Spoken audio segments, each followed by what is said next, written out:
Hello student, myself Kojinder Singh, your math teacher. How are you beta? Hope you all are fine. So let's continue exercise 10.2. Today's topic beta direction cosine of a vector.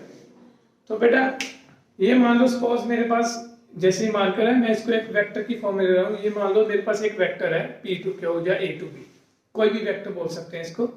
तो बेटा obvious है पूरे space में ये room जो है मैंने इसको स्पेस मान लिया है।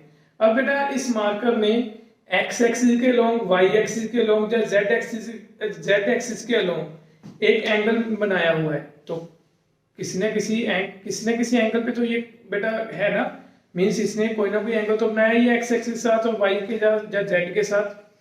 तो सपोज बेटा इसने x एक्सिस के साथ एंगल बनाया alpha, with y axis beta, with z axis gamma.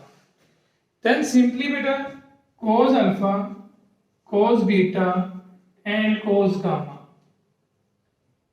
Cos alpha, cos beta and cos gamma. ये जो बेटा सेट है, it is called a direction cosine of vectors, denoted by L M N. तो इसको बेटा journey क्या बोलेंगे? L M N बोलेंगे। क्लियर? देन ये बेटा डायरेक्शन कोसाइन है, तो इसमें एक खास चीज क्या बेटा L square plus M square plus N square is equal to 1। तो इसकी बेटा डायरेक्शन कोसाइन की एक प्रॉपर्टी है L square plus M square plus N square is equal to 1। Clear बेटा?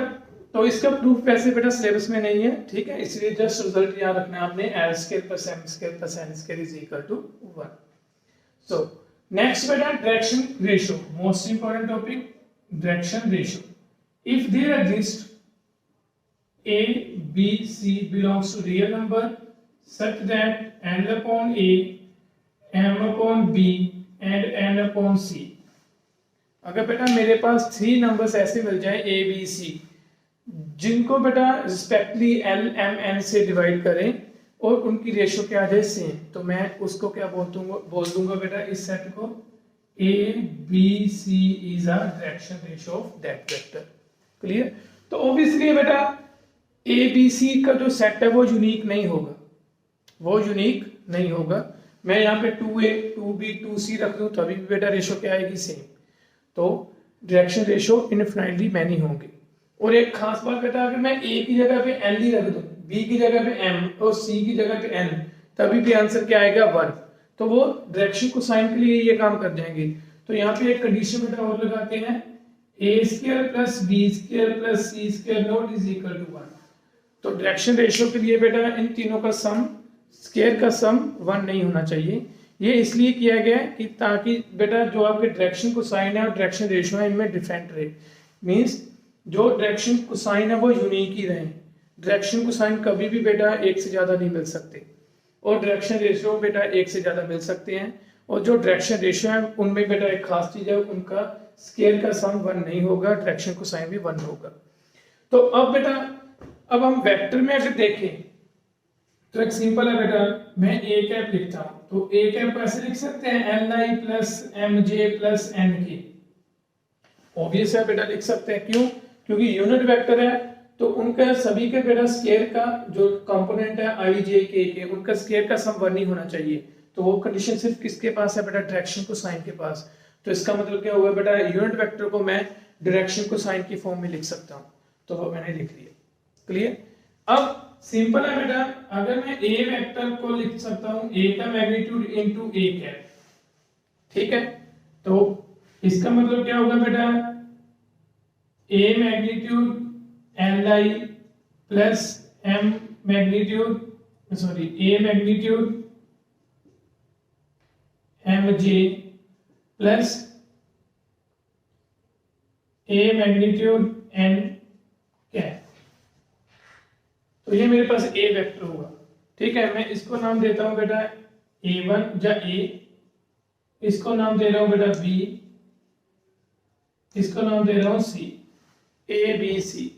तो ऑब्वियस है बेटा ये A B C किसके लिए काम करेंगे? डायरेक्शन रेशियो का काम कर सकते हैं, क्योंकि अगर आप डिवाइड भी करोगे बेटा, ये मेरा पूरा A है, A मेरा क्या है बेटा?